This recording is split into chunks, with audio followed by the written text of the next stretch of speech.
7년 전 이맘때 우리 집사님들하고 아이들하고 갈릴리에 있었습니다.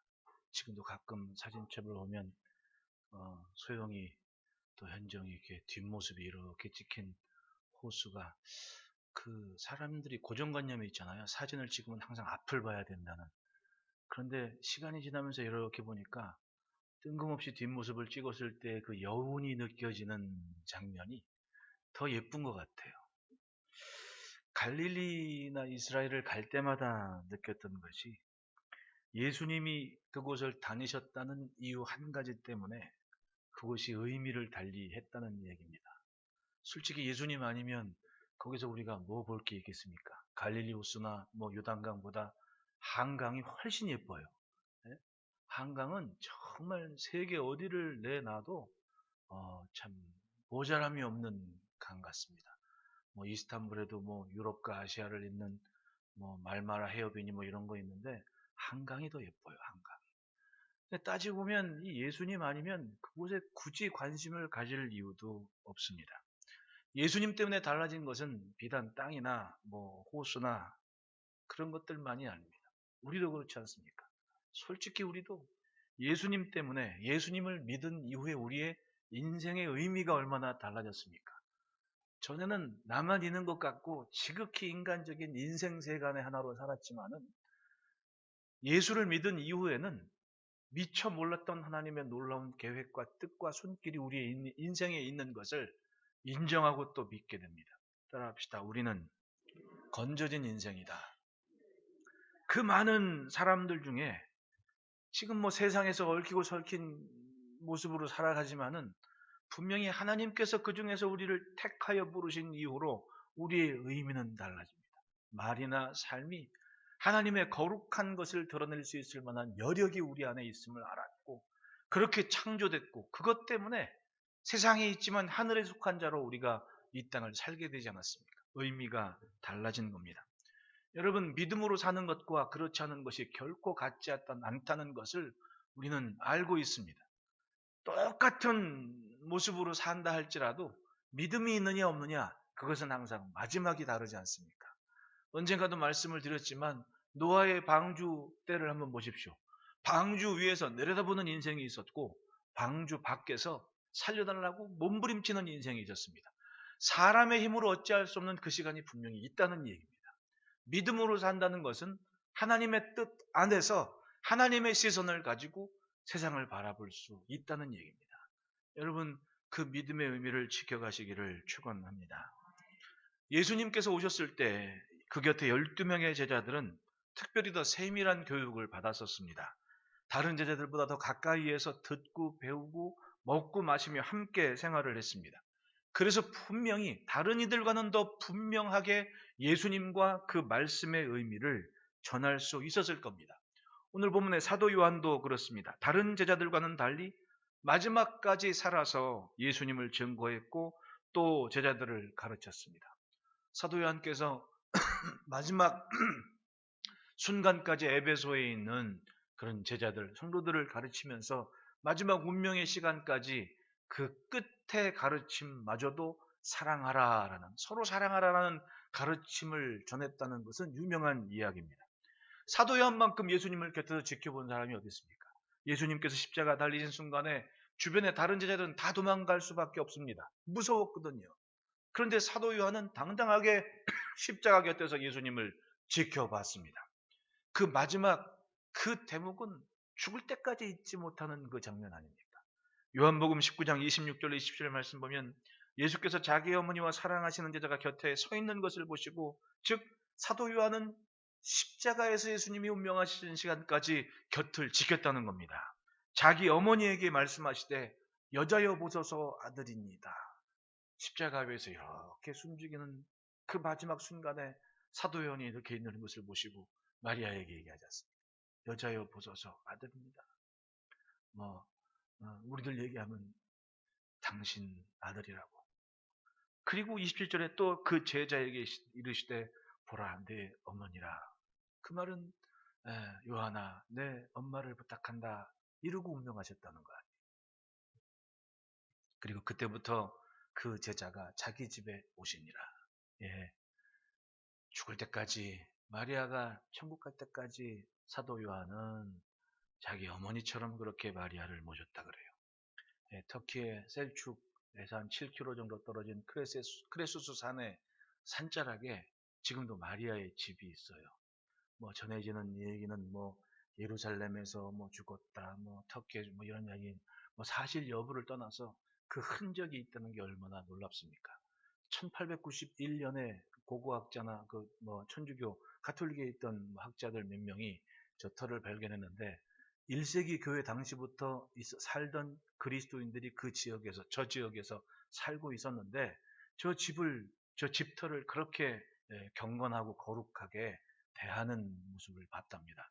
그 다음에 사료를 가지고 조사해 봤더니 요한이 마리아를 위해 지어진 집이 바로 여기다라고 인정을 해서 가톨릭에서는 저곳을 성지로 여기면서 순례를 한다 그래요. 어쨌든 가만히 가서 이렇게 답사를 해보니까 그 에베소의 비옥한 그 평야지대를 내려다보는 곳에 사도 요한의 기념교회가 있고 그 사도 요한 기념교회에서 좀 떨어진 산자락에 마리아의 집이 있었다.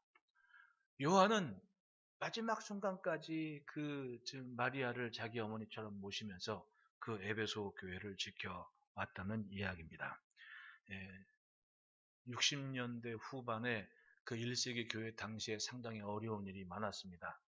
64년경에는 사도 바울이 로마에서 순교를 했고, 그리고 사도 요한이 감옥에 있을 때 디모데에게도 편지했지만 에베소의 감독으로 지내면서 어린 나이에 사역을 했는데 그 아데미 여신이나 그 우상의 축일에 사람들이 모여가지고 막 집회를 하고 난리를 치는데 거기서 당당하게 복음을 외치다가 디모데마저도 돌에 맞아 순교를 하지요. 그러니까 에베소 교회 성도들은 깜짝 놀랄 일이 겹쳐진 거예요.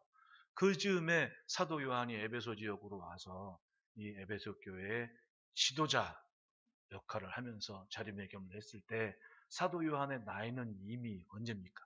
만약에 예수님 처음 만났을 때 20살이면 이쯤 됐으면 80대 중반까지는 됐을 거 아니에요. 노년의 사도가 그 시대의 교회와 성도들에게 메시지를 전할 때 그 마음을 한번 보십시오. 그 마음을 느끼면 사도 요한에게는 지금 내 앞에 모인 이 에베소 교회나 소아시아 지역의 성도들이 당신 자녀들처럼 생각이 됐을 것이고 아이들로 보였을 거 아니에요. 그래서 18절 말씀 보십시오. 아이들아 지금은 마지막 때라 적그리스도가 오리라는 말을 너희가 들은 것과 같이 지금도 많은 적그리스도가 일어났으니 그러므로 우리가 마지막 때인 줄 아노라.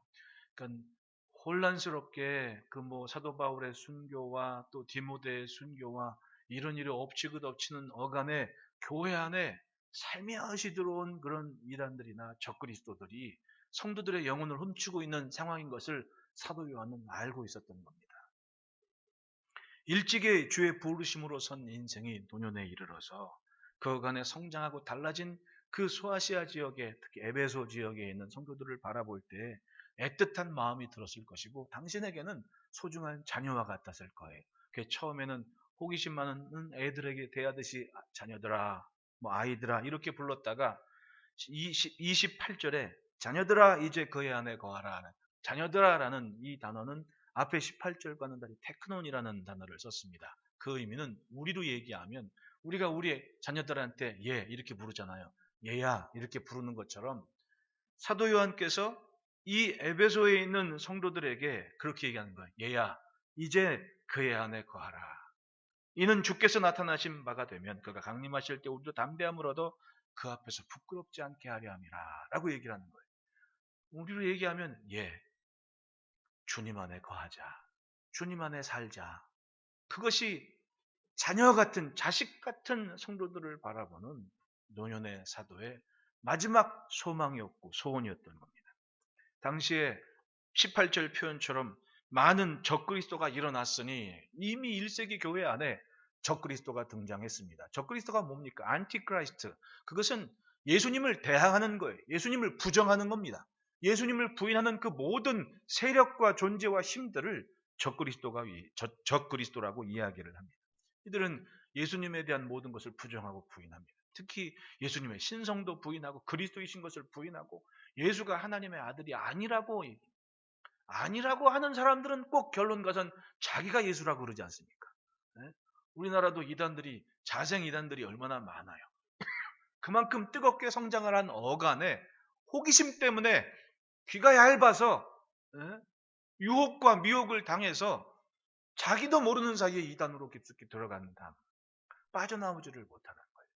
안산에서 목회하는 제 친구가 몇 년 전에 신천지 애들이, 청년들이 이렇게 왔는데 아무리 봐도 신천지더라는 겁니다. 그래서 이제 붙잡아 놓고 얘기를 하는데 막 아주 한 2시간 얘기를 하는 중에 그 셋 중에 한 친구가 나가면서 그런 얘기를 하더래요.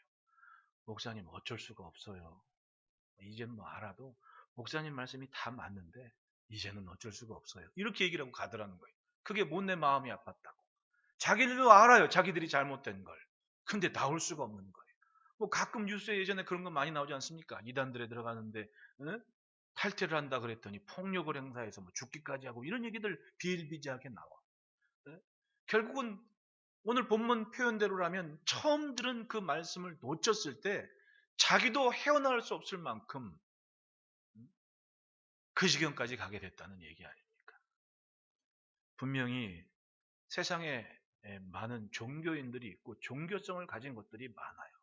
그런데 여러분, 모든 종교에 생명이 있는 게 아니에요. 안 그렇습니까? 생명은 오직 예수님께 있는 겁니다. 세상이 인정하든 인정하지 않든 진리는 진리고 사실은 사실 아닙니까? 하나님께서 천지를 창조하셨다는 것을 세상이 못 믿어도 사실은 사실인 거예요. 안 그렇습니까? 누가 믿어요? 애들 보십시오. 야, 이거 약 먹으면 나으니까 빨리 먹으면 애들은 약 먹기 싫어가지고 이런단 말이죠. 자기는 믿고 싶지도 않고 필요도 없는 거야. 그런데 약이 꼭 필요한 사람에게는 약인 거예요. 안 그래요? 사도행전 4장 12절에 다른 일손 구원을 받을 수 없나니 천하 사람 중에 구원을 받을 만한 다른 이름을 우리에게 주신 일이 없습니다. 마주보고 인사합시다. 오직 예수. 예수님이 아니면 절대로 구원에 이를 수 없고 천국에 갈 수 없는 거예요. 그러니까 세상은 종교라고 얘기하지만 종교라고 다 같은 종교는 절대로 아니라는 얘기죠. 예수를 믿어도 종교 생활하는 사람이 얼마나 많아요. 절에 가는 것처럼 또 이렇게 저렇게. 그런데 그 종교 생활이 구원을 보장하는 것도 아니고 천국에 이를 수도 없는 거예요. 오직 예수만이 생명이고 참 길이라는 겁니다. 우리는 주의 자녀로 마지막 때를 살아요. 이미 1세기 당시부터 마지막 때라고 이야기를 했습니다. 그리고 2021년을 맞이한 거예요. 그래서 말세 지말이라고 얘기하지 않습니까? 그럴 때를 사는 성도를 바라볼 때 사도의 마음이나 주님의 마음이나 얘들아 그리스도 안에 살자라는 그 마음이 어디 가겠냐고요. 항상 하나님의 자녀로 마지막 때를 지혜롭게 삽시다. 그 지혜를 보십시오. 첫째 따라합시다. 적그리스도가 영혼을 훔친다. 마지막 때는요. 적그리스도들이 영혼을 훔쳐가는 때입니다. 도둑이 내가 훔쳐갈게라고 훔쳐가는 게 아니에요. 나도 모르는 때 와가지고는 쓱 훔쳐가는 거예요. 어떤 여자 검사분이 TV의 한 프로에 나왔는데 그런 얘기를 해요. 자기가 그 소매치기인가 누구를 이제 검거를 해가지고 그걸 이제 취조를 하고 이렇게 하는데 자기 사무실에서 취조를 한 다음에 수사관이 그 이제 구속돼 있으니까 데려간다고 나가는데 갑자기 수사관이 잠깐 그러더니 그 사람 몸을 막 털더래요. 그러니까 검사가 옆에서 왜요? 그랬다 보니까 자기 도장, 수첩, 지갑, 신분증 다 나오더라는 거예요. 깜짝 놀랐대요. 자기 이렇게 마주보고 취조를 했대. 이렇게 조사를 꾸미게 했는데 어느 틈엔가 자기 도장, 지갑, 사진, 신분증 다 그 사람한테 가 있더라는 거예요. 자기도 모르는 사이에. 그런 거잖아요. 적그리스도가 영혼을 훔친다는 것은 바로 그런 겁니다. 나도 모르는 사이에 거기 가게 되는 거예요. 그렇게 흔들고 휘잡아간답니다. 무엇을? 영혼을. 왜? 호기심이 있거든요. 18절에 아이드라라는 파이디온이라는 단어는 아주 어린 아기 낳은 여린 단계, 어린 아이들이 얼마나 호기심이 많아요. 여러분 애기 키우면서 막 질문을 막 할 때가 있습니다. 호기심 때문에 그래요. 모르니까 물어보는 거 아니에요. 그러니까 엄마 아빠들은 그 호기심에 대한 답변이 참 교육이라는 거예요. 시작된 이 교육의 시작인 거예요. 애들이 이거 뭐야? 그 엄마 막 설명을 해요. 아빠가 막 설명을 해준단 말이죠. 예? 근데 하도 질문받다가 짜증나가지고 애 혼낸 엄마 여기 3명 계죠.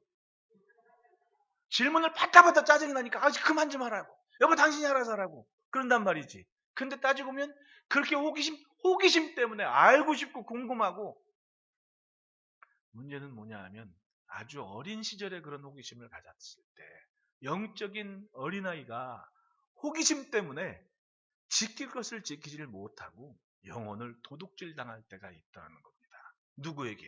적그리스도에게. 적그리스도에게. 이것이 그리스도를 부인하는 것인 줄도 몰라. 그저 호기심 때문에 술렁술렁 넘어가다니.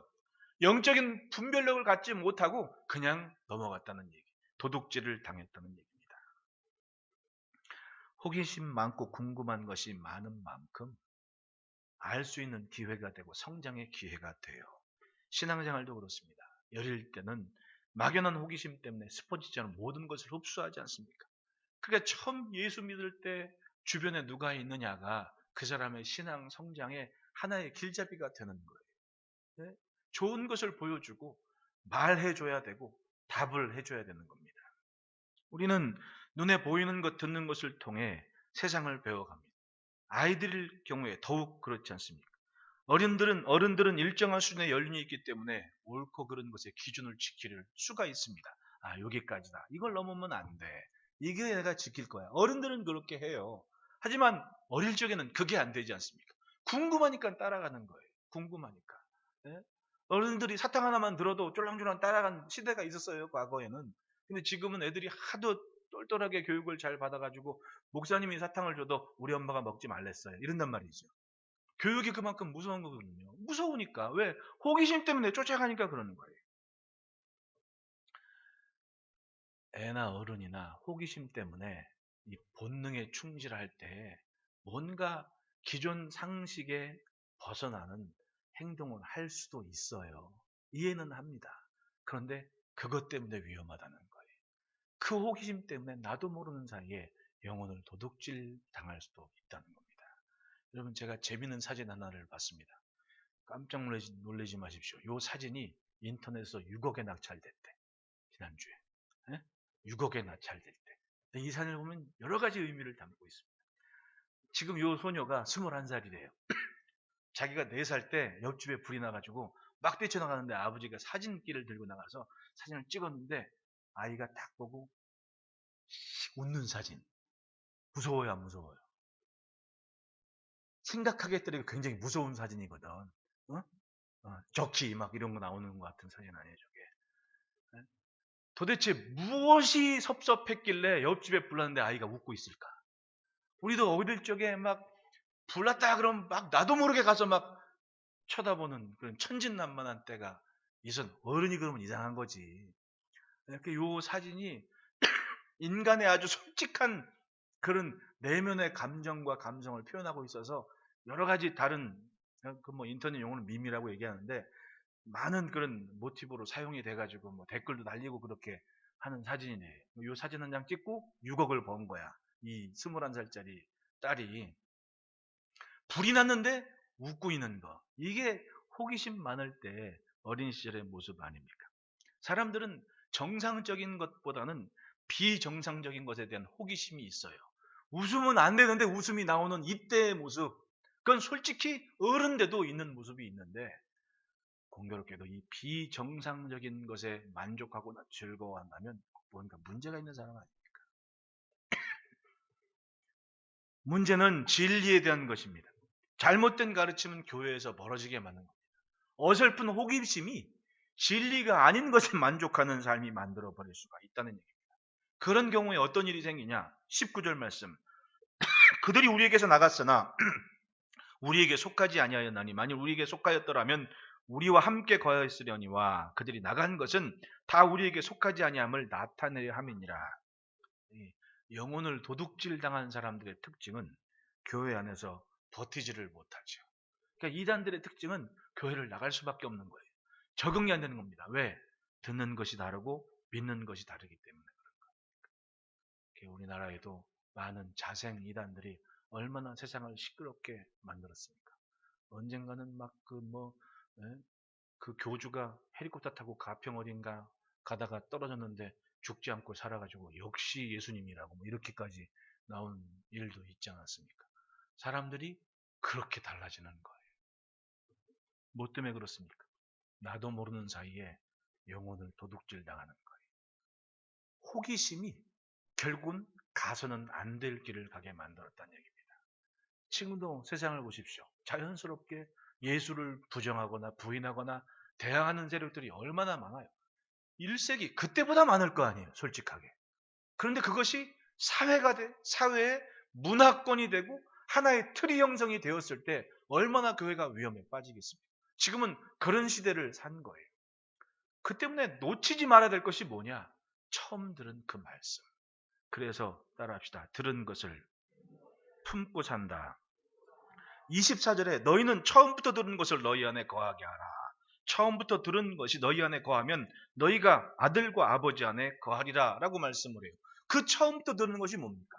따지고 보면 이 에베소 지역이나 소아시아 지역에 교회가 세워지게 된 출발점이 어디였습니까? 당장에 에베소 교회만 하더라도 사도 바울께서 2해 반, 거의 횟수로 3년 동안 머물면서 복음을 전하고 가르쳤습니다. 여러분, 예수님의 제자들이 죽음을 불사하고 순교의 자리까지 가면서 신앙으로 가르침 받은 기간이 3년이에요. 그렇게 따지면 사도 바울께서 3년 동안 거기서 가르쳤다는 얘기 그걸 비교해 보면 비교가 되겠죠. 3년 동안 얼마나 열심을 다해서 그 지역에서 복음을 전했습니까? 그것이 교회의 출발점이었고 시작이었습니다. 게다가 사도 바울이 얼마나 일목요연하게 신학적으로 철학적으로 정리를 해서 그들에게 가르치게 됐냐고요. 분명히 배움이 얕은 다른 제자와는 다른 깊이 있는 그런 논지와 논리와 설명이 있었기 때문에 성경에도 그 서신이 일목요연하게 기록으로 남지 않습니까? 그 가르침을 3년 받은 교회의 성도들이라는 얘기입니다. 그런데 사도 바울의 순교와 디모데의 순교와 박해와 고난할 때 맞물려서 교회가 어수선한 틈에 그리스도의 신성과 예수를 부인하는 무리들이 들어와 가지고는 막 혼란스럽게 성도들의 영혼을 도둑질해 가고 있는 그것을 목도하는 이 노사도가 편지한 겁니다. 너희는 누구에게 배울 필요도 없고 누가 너희를 가르칠 필요도 없을 만큼 처음부터 들은 그것이 복음이 그 진리고 뿌리다. 그러니까 처음부터 들은 것을 너희 안에 거하게 하라. 다른 것으로 마음 빼앗기지 말고 들었던 그 말씀을 가지고 살라는 거예요. 그것이 바로 신앙의 뿌리입니다. 여러분, 시냇가에 심은 나무가 씨를 쫓아 과실을 맺는, 저는 그 구절을 참 좋아해요. 얼마나 복된 구절입니까? 시절을 쫓아 과실을 맺는 거예요. 여름 한철 과일을 낳는 게 아닙니다. 시절을 쫓아 봄은 봄대로, 여름은 여름대로, 가을이면 가을, 겨울이면 겨울 그대로 과실이 있다는 얘기입니다. 뭐 때문에? 뿌리가 건강하니까 그런 거 아니에요. 뿌리가 살아있으면 항상 생명력을 가지고 해마다 성장을 해요. 예배당 입구에 딸기가 있습니다. 자라고 있어요. 난 그거 보면 신기해요. 작년에는 요만큼 소담스러워가지고 심은 지 얼마 안 돼가지고 요만하게 자라가지고 딸기 요만한 거 몇 개 있어가지고 권사님이 그게 못 봤죠? 그러면서 맛보라고 한번 주셨는데 이야 맛있더라고. 아니 맛없다 그래야 되나? 근데 지금 금년에 그게 그렇게 눈도 많이 오고 막 정신없었는데 한 배로는 커져가지고 꽃도 그냥 막 많이 꽃만큼은 열매는 맺힐 거 아니에요. 그죠? 그 뭐 때문에 그렇게 자란 겁니까? 뿌리가 숨겨진 뿌리가 건강하니까 그만큼 자란 거예요. 예? 해마다 얘기하자면 저 머루 보십시오. 막 머루꽃이 얼마나 많이 폈는지 금년에도 다 죽은 말라비틀은 지팡이 같은 건데 어쩜 저렇게 잘 자라요? 뿌리가 튼튼하니까. 그 뿌리가 도대체 뭐냐고요? 사도 요한께서 말씀하신 그 뿌리는 처음부터 들은 것을 너희 안에 거하게 하라. 그 처음 사력을 다해 생명 다해 예수를 증거한 사도 바울의 가르침과 복음이 곧 저들의 신앙과 삶의 뿌리라는 겁니다. 그것을 이 안에 거하게, 즉 살게 하라, 움직이게 하라, 살아있게 하라. 들은 그 말씀을 놓치지 말고 지금도 여전히 그 말씀을 갖고 살라는 얘기입니다. 성경이 어디 갑니까? 죽을 때까지 내 앞에 있는 이 성경 말씀 다른 게 뭐가 필요해요? 알량한 호기심이 야 저기 가니까 병이 났대 쪼로록, 야 저기 가니까 물이 포도주가 됐대 쪼로록, 그러다 이단단단 돼버리는 거 아니에요. 주의 말씀이면 족하다는 것을 풀어 설명한 그 말씀이면 족한 것을 엉뚱한 것에 마음 빼앗기니까 굳이 없어도 되는 것에 마음 빼앗겨서 영혼을 도둑질 당하는 일이 생기는 거 아니에요. 우리는 하나님의 말씀을 품었기에 한결같은 모습으로 자라고 때를 따라 기민하게 이 세상을 헤쳐나가는 겁니다. 항상 주의 말씀에 비춰보는 생각과 삶이 있기 때문에 뭐 뿌리가 있습니까? 뿌리가 상하면 성장이 멈춰버리고 맙니다. 사도 요한 당시에는 이 신앙의 뿌리를 상하게 하는 이단들이 많이 출몰했습니다. 철학이나 종교적인 체험이나 이론에 관심을 갖게 해서 영혼을 도둑질해 간다는 얘기입니다. 체험이 있으면 좋지요. 그런데 모든 믿음이 똑같은 체험을 하는 것은 아니지 않습니까? 그 고린도 교회 은사가 참 많다 그러잖아요. 네? 한때는 무슨 방언을 해야 천국 간다느니 어때는 이런 소리까지 해야 하고, 그러니까 사람들이 어떻게 돼? 은사에 대해 막 포장을 해요. 내가 이런 꿈을 꿔내느니 뭐 꿈에 목사님이 나왔다느니. 꿈에 나본 사람 손 들어보세요. 없네 여기는. 네? 저는 학생 때 기도할 때 막 꿈에 정말 위험한 때 목사님이 딱 나타나가지고 정리해 주신 꿈도 꿨었고, 없는 다 경험해 봤습니다. 근데 그런 경험이 많다고 해서 다른 사람들은 믿음이 더 좋느냐? 또 그것도 아니더라고. 뭐 은사가 많다고 해서 지극히 예수님 닮은 사람이 또 그것도 아니야. 살다 보면 꼭 있어야 되는 것이 아니더란 얘기죠. 그런데 그런 것들의 마음 빼앗겨서 정말 중요한 복음을 놓친, 이걸 붙잡고 그렇게 살면 좋아. 그런데 이것 없이 그렇게 사는 게 문제 아니에요. 네? 이것 없이 문제가 되는 거 아니에요. 그럼 이단들에 가는 사람들이 가정이 다 깨져버려. 뭐 때문에 그런 거예요? 복음이 아니니까 그런 거 아니에요. 복음이. 네? 제가 아는 기도 후배 목사님 어머니 기도원 원장님이신데, 그분은 절대로 뭐 안수를 받거나 그러지 않대. 자기는 기도원 원장이 좋대. 여기까지가. 그러면서 막 해마다 막 김장하시면 뭐 관련된 목사님들 막 김장 다 해서 막 돌리기도 하고, 진짜 막 그냥 엄마야 엄마. 응? 그렇게 뭐 기도원 사역을 하셔도 남편분은, 그런데 그 아들이 그렇게 안 좋아할 만큼 그 거리감이 있는데, 나중에 병 들어가지고 집에 들어와가지고 근데 그 병수발을 지금 다 하면서도 기도원 집회도 하시고 그렇게 기도원 사역도 하시고 선교도 하시고 그래요. 근데 빈틈이 없이 그렇게 챙기더라고요. 깜짝 놀랐습니다. 살아온 삶의 모습이라면, 죄송합니다, 내다 버려도, 어? 그런 표현 하잖아요 엄마들이. 내다 버려도 현찮다고. 근데 그걸 다 거두시면서 막 기저귀 갈아채우시면서 그렇게 막 사역도 하시면 깜짝, 야 이게 진짜 은혜란 이런 거구나라는 것을 삶으로 보여주시더라고요. 복음이 아니면 그렇게 하겠냐고요. 행세나 하려고 그러고 대우나 바르다 그러고 권세나 부리려 그러지 그렇게 하시겠냐고. 근데 그걸 알았습니다. 야 진짜는 저런 거구나. 삶의 뿌리가 뭔지 사는 모습 보면 아는구나. 중요하지 않은 것에 마음 빼앗겨서 결국은 정말 중요한 걸 놓쳐버리는 일들이 얼마나 많아요. 그러니 처음 들은 그것이 너희 안에 거하게 하라. 그것이 바로 사도 요한의 가르침이었습니다. 다시 한번 따라합시다. 들은 것을 품고 살자. 너희는 처음부터 들은 것을 너희 안에 거하게 하라. 그것이 당신의 자녀들처럼 여기는 성도들을 바라보는 아비로서, 어미로서의 사도 요한의 마음이었던 겁니다. 그들이 들은 복음은 그저 흘려보낼 게 아니에요. 사도 요한의, 사도 바울의 생명이 있었고, 디모데의 피 흘림이 있었고, 박해와 고난을 견뎌낸 성도들의 삶이 담긴 복음 아닙니까? 그것이 처음 들은 것이 있었기 때문에 가능한 일이었어요. 계시록을 보십시오. 사도 요한도 노년에 80이 넘은 나이에 밤모섬으로 유배를 가지 않았습니까? 아무것도 없는 황량한 섬에 그 교회를 사랑하는 마음으로 애틋하게 써내려간 편지, 그 예언서, 단순한 예언서가 아니에요. 사도의 사랑을 담긴 목회의 서신과도 같은 예언서가 바로 이 요한계시록인 거예요. 일단에 뭐 학자들이나 사람들이 단순히 종말적인 관점에서 이것만 해석하니까 이단들이 요한계시록을 보면 막 사람들이 무서워하게 만들었잖아요. 종말이다, 끝이다 이렇게. 근데 자세히 보라고. 사랑하는 마음이 없으면 그런 편지를 했겠냐. 사랑하는 마음을 가졌으니까, 에베소 교회는 너희가 처음 사랑을 버렸으니까 처음 사랑을 찾아야 돼. 이게 사랑하는 마음이 아니면 가능한 이야기입니다. 결국은 요한계시록은 사람들 겁주는 성경이 아니에요. 사도의 사랑의 마음을 담은 메시지였던 거죠. 박해와 고난이 있어도 저 붉은 망토 뒤집어 쓴 사도 저 시저 그 가이사의 황제의 보좌를 보고 겁먹지 말고 우리에겐 그 높은 하늘 보좌에 계신 예수님이 있지 않냐. 어린 양의 보좌가 우리 앞에 펼쳐져 있으니까 그 어린 양의 보좌를 보시고 견뎌내자. 이게 계시록의 목적인 거예요. 괜히 어설프게 겁주고 막 성도들 그냥 등쳐모는 이런 이단들 이런 사람들이 사용하는 성경이 아니라 그런 하찮은 게 아니라 진짜 사랑의 메시지를 담은 그러니까 오늘 고난과 박해 속의 예배가 얼마나 소중하냐.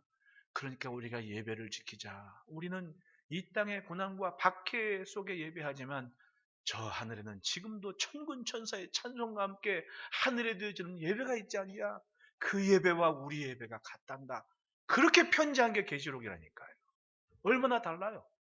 그러니까 마지막 순간까지 서로 사랑하면 돼. 사랑해야 돼. 그렇게 하고 마지막을 당한 거예요. 뭐 때문에 그렇습니까? 처음 들은 그 말씀을 놓치지 말라는 사도의 메시지였던 거죠. 세상은 바로 그 뿌리를 흔들어요. 혼란스러운 때일수록 예수를 부정하고 부인하고 대항하는 무리가 얼마나 많습니까? 그럴 때일수록 하나님의 말씀이 나를 주장하게 들은 것을 품고 사는 삶에 몸부림, 몸짓이 살아있어야만 됩니다. 여러분, 아무것도 없을 때 그때 인생이 얼마나 진실해집니까? 광야에 우상이 있었어요, 없었어요? 성경에 광야에는 우상이 없었어요. 왜? 매일매일 하나님만 보고 살고 하나님이 주신 만나와 메추라기가 전부인데 무슨 우상이 있어요? 하나님만 보고 살아냈습니다. 거기서 기적같이. 그런데 살만하니까 어때요? 여기저기 우상이 생겨요. 안티크라이스트, 즉 그리스도를 대항하는 것들이 생깁니다. 욕심 때문에, 재물 때문에, 명예 때문에, 욕심 때문에, 탐심 때문에 적그리스도들이 영혼을 도둑질한다는 얘기입니다. 살만할 때 문제지 광야에 있을 땐 전혀 문제되지 않았습니다. 오늘 우리도 같아요.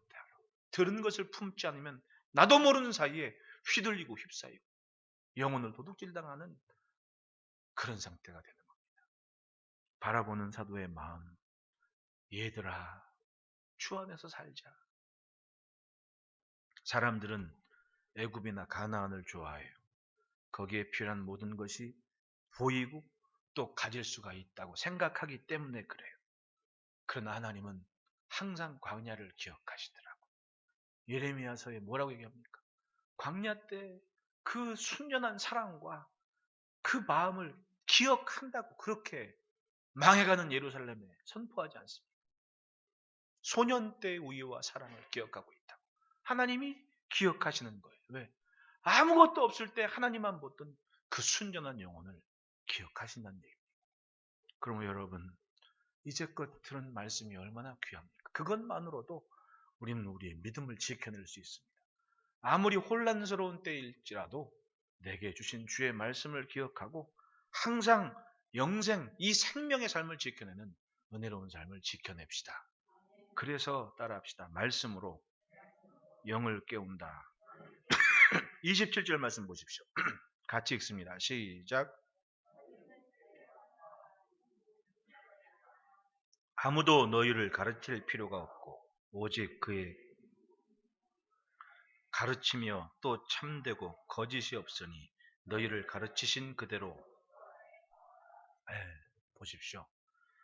에베소 교회 성도들에게 앞서 얘기했듯이 사도 바울의 가르침이 있었고 순교가 있었고 디모데의 순교가 있었고 자신들에게 자신들이 들은 말씀이 얼마나 귀한지 그 복음의 가치를 삶으로 느낀 세대가 있지 않았습니까?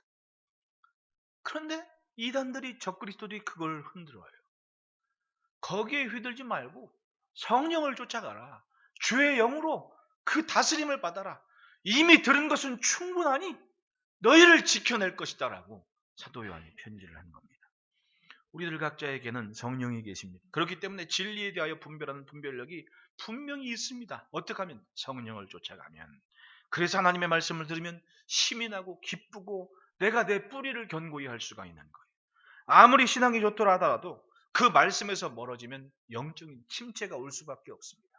뭐 귀찮기도 하고 뭐 좌절하기도 하고 원망하기도 하고 좋은 소리가 안 나고 내 속에서 뭐 때문에 그래요? 말씀을 놓쳤기 때문에 그런 거 아니에요. 들음에서 믿음이 나는데 듣지 않으려 하고 듣지를 않으니 힘을 잃어버리는 거 아니에요. 말씀을 들으면 들을수록 성령의 간섭하심 속에 그 말씀이 각인된 삶의 역동적인 행동이 나오는데 그것이 없으니까 휘둘리고 주저앉고. 당시에 많은 적그리스도는 하나님의 말씀이 아닌 가르침으로 교회의 뿌리를 흔들었습니다. 예나 지금이나 신기한 소리 들으면 마음을 빼앗겨요. 근데 살면서 깨달은 것이 있습니다. 신기한 거 들어봐야 그게 그거야, 결론으로는. 네? 뭐 생명력이 없더란 얘기입니다. 결국은 자기 좋자고 한 얘기지. 학자들 보십시오. 학자들이 주목받으려면 해왔던 얘기 해봐야 주목 못 받아. 뜬금없는 얘기를 해 주목받으니까. 그러니까 학자들은 학자의 윤리상 이 가설이라는 거 있기 때문에 진짜가 아니더라도 일단 자기의 논리를 가설로 제시를 할 수 있는 거예요, 학자들은. 그러니까 뭐 뉴스보다 누가 이런 얘기했다고 흥분하지 마세요. 그건 그 사람의 가설이지 정설은 아니니까. 괜히 가설 제시했다고 막 욕하고 그럴 필요. 그 사람은 학자의 위치에서 가설을 얘기했을 뿐이지 그건 정설이 아니란 얘기 아니에요. 근데 그렇게 가설 한번 낸 학자들은 순식간에 매시컴에 욕을 먹든 어떡하든 막 일단 회자가 되면 좋은 거예요. 왜? 자기 이름 났거든. 그러니까 뭐 국회의원들이 그런다면서요. 뭐 사건 사고 나든 뭘 하든 뉴스에 자기 이름 나면 좋대. 왜? 자기 이름이 알려졌으니까. 이게 바로 학자들이 하는 행동인 거예요. 근데 그런 얘기가 언제부터 1세기 교회 안에 그런 사람들이 들어와 가지고는 사실은 예수님이 하나님의 아들이 아니었다며 한마디 했다는 겁니다. 그러면 그냥 지나가는 사람들은 진짜? 이러면서 한 명, 두 명 오다가 하나의 무리가 형성이 되는 거예요. 그리고 이단들이 조성이 되는 거예요. 이게 1세기 때부터 유명했다는 얘기 아니에요. 하나님은 하나님의 교회를 성령을 통해 지키시고 양육하십니다. 주의 말씀을 듣고 그 말씀을 지켜내는 성령의 인도하심을 따르는 삶을 지켜갑시다. 사도 요한께서 말씀을 해요. 요한복음 14장 17절에 그는 진리의 영이라 세상은 능히 그를 받지 못하나니 이는 그를 보지도 못하고 알지도 못하리라. 그러나 너희는 그를 아나니 그는 너희와 함께 거하시며 또 너희 속에 계시겠습니다. 요한복음 15장 26절에 내가 아버지께로부터 너희에게 보낼 보혜사 곧 아버지께로부터 나오신 진리의 성령이 오실 때에 그가 나를 증언하실 것이요. 3년호간 들었던 그 모든 주의 말씀이 성령의 충만함 속에 무기가 되고 힘이 되고 역동적인 에너지가 됐습니다. 뭐가 부족합니까? 하나님의 말씀이 성령과 만났을 때 우리는 우리의 삶을 지키고 생명을 지켜냅니다. 그래서 28절에 자녀들아 이제 그의 안에 거라. 즉 얘들아 주님 안에 살자라고 말씀했던 거예요. 우리는 항상 내 자리, 내 위치를 점검해야 됩니다. 하나님의 자녀로서 내가 어떤 게 가장 아버지 하나님의 자녀다운 삶인지를 고민하고 지켜내야만 됩니다. 점검하는 삶이 없으면 한순간에 삼손되는 거예요. 삼손 보십시오. 나시린으로 났지만은 결국은 마지막 모습은 두 눈이 뽑힌 상태로 소들이 하는 것처럼 그렇게 막 연자맷돌 돌리기도 하고 두 기둥에 묶여서 조롱거리가 되기도 하고 물론 하나님의 기막힌 계획 속에 결국 하나님 원하시는 뜻은 이루어가지만 삼손의 모습은 어쩌나 초라해지지 않았습니까? 왜? 자기 삶의 자리 그걸 점검하지 못했기 때문에 그런 거예요. 따라합시다. 말씀으로 나를 점검하자. 남 가르칠 거 없습니다. 나를 점검하는 거 그게 가장 중요한 삶이고 그것이 하나님 앞에 장려된 우리의 삶의 도리입니다. 그래서 28절 다시 한번 신중하게 한번 읽어봅시다. 시작.